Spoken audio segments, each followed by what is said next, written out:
Assalamualaikum warahmatullahi wabarakatuh. Perkenalkan, nama saya Sri Wahyuni dengan NIM C1B022158 dari Program Studi Manajemen Fakultas Ekonomi dan Bisnis Universitas Jambi. Baiklah, adapun tujuan saya membuat video ini adalah untuk memenuhi tugas ujian tengah semester Manajemen Mutu Terpadu dengan dosen pengampu Bapak Bambang Purnomo SEMM. Baik, langsung saja. Pertemuan 1. Total Quality Management merupakan peningkatan secara terus-menerus yang dilakukan oleh setiap organisasi untuk memahami, memenuhi, bahkan melebihi harapan pelanggan. Perpaduan semua fungsi dari perusahaan ke dalam falsafah holistik yang dibangun berdasarkan konsep kualitas, teamwork, produktivitas, dan pengertian serta kepuasan pelanggan. Ini pengertian Total Quality Management menurut Iskawa tahun 1993.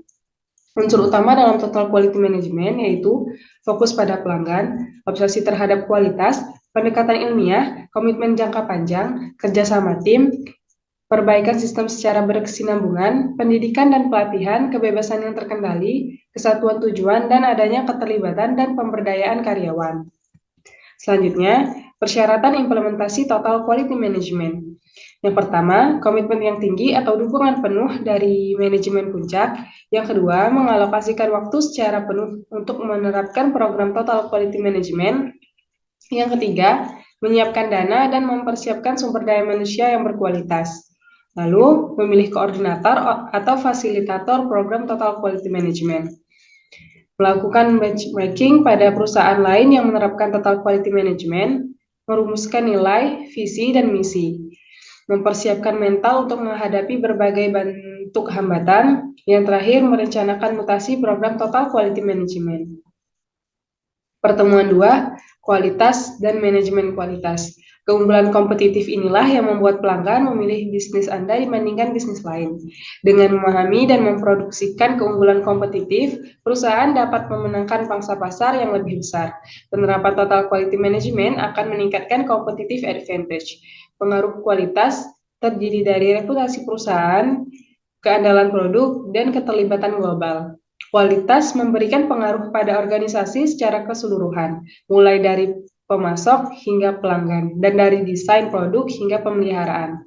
Biaya kualitas terdiri dari yang pertama yaitu biaya pencegahan, yang kedua biaya penaksiran, yang ketiga kegagalan internal, dan yang terakhir biaya eksternal.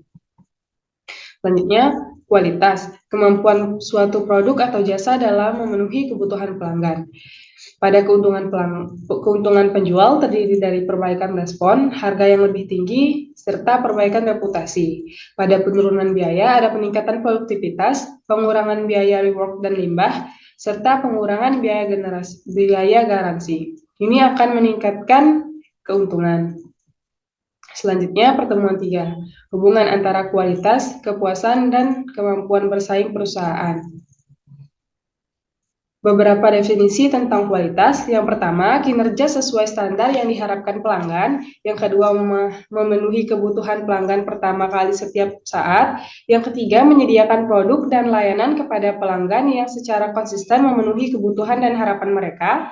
Yang keempat, produk bagus berkelanjutan yang dapat dipercaya oleh pelanggan. Dan yang terakhir, tidak hanya memuaskan pelanggan, tetapi menyenangkan mereka berinovasi dan berkreasi. Selanjutnya, kepuasan pelanggan.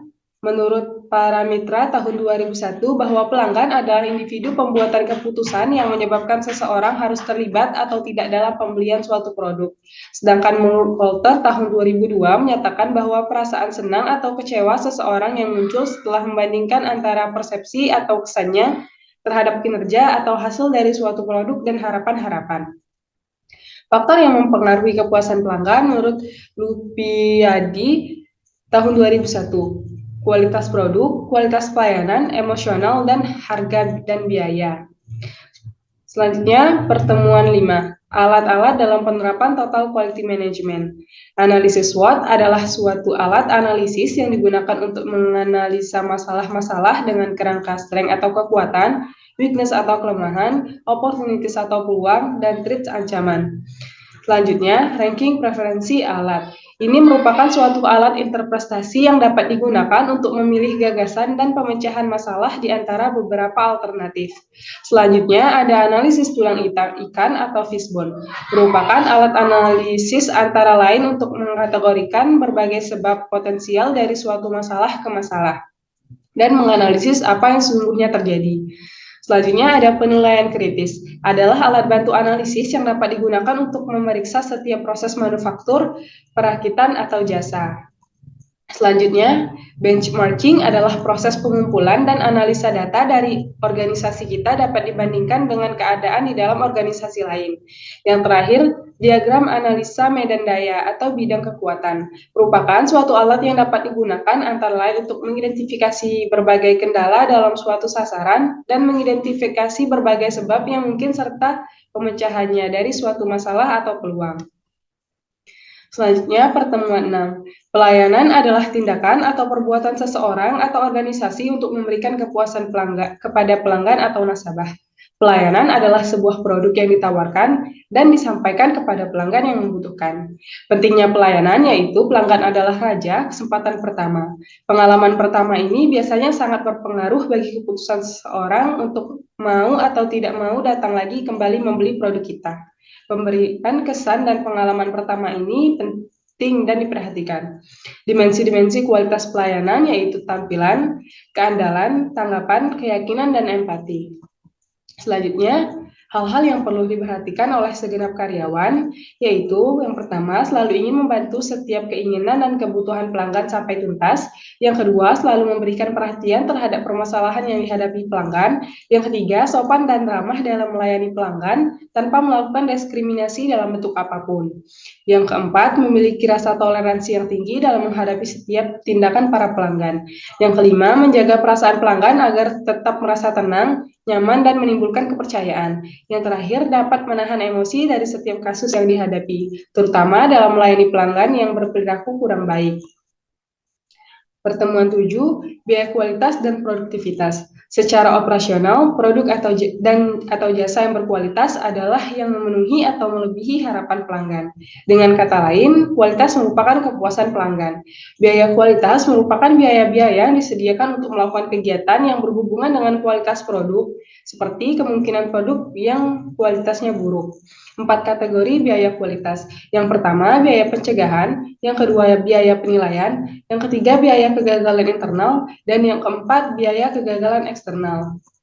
Selanjutnya, 3 metode biaya kualitas tersembunyi. Yang pertama, metode penggali mengasumsikan total biaya kegagalan adalah hasil penggalian dari biaya-biaya kegagalan yang terukur. Yang kedua, metode penelitian. Pasar digunakan untuk menilai dampak kualitas yang buruk terhadap penjualan dan pangsa pasar. Yang ketiga, fungsi kerugian Taguchi mengasumsikan setiap penyimpangan dari nilai target suatu karakteristik kualitas dapat menimbulkan biaya kualitas yang tersembunyi. Tujuan utama dari pelaporan biaya kualitas adalah untuk meningkatkan dan membantu perencanaan manajerial, pengendalian, dan pembuatan keputusan. Produktivitas. Produktivitas berhubungan dengan memproduksi output secara efisien, secara khusus berkaitan dengan output dan input yang digunakan untuk menghasilkan output tersebut. Efisiensi produksi total terjadi pada titik di mana 1-2 kondisi terpenuhi. Yang pertama, panduan input yang akan dihasilkan output tertentu. Tidak ada satupun input yang digunakan lebih dari yang diperlukan untuk menghasilkan output tersebut. Yang kedua, dari panduan yang memenuhi kondisi pertama, paduan yang memiliki biaya yang paling rendahlah yang dipilih. Meningkatkan kualitas akan meningkatkan produktivitas, begitu pula sebaliknya, karena sebagian besar peningkatan kualitas mengurangi jumlah sumber daya yang digunakan untuk memproduksi dan menjual output perusahaan, maka produktivitas akan meningkat. Peningkatan kualitas biasanya akan tercermin dalam ukuran produktivitas. Baiklah, sepertinya hanya itu yang dapat saya sampaikan. Apabila ada salah kata dan kekurangan, saya mohon maaf. Saya akhiri. Wassalamualaikum warahmatullahi wabarakatuh.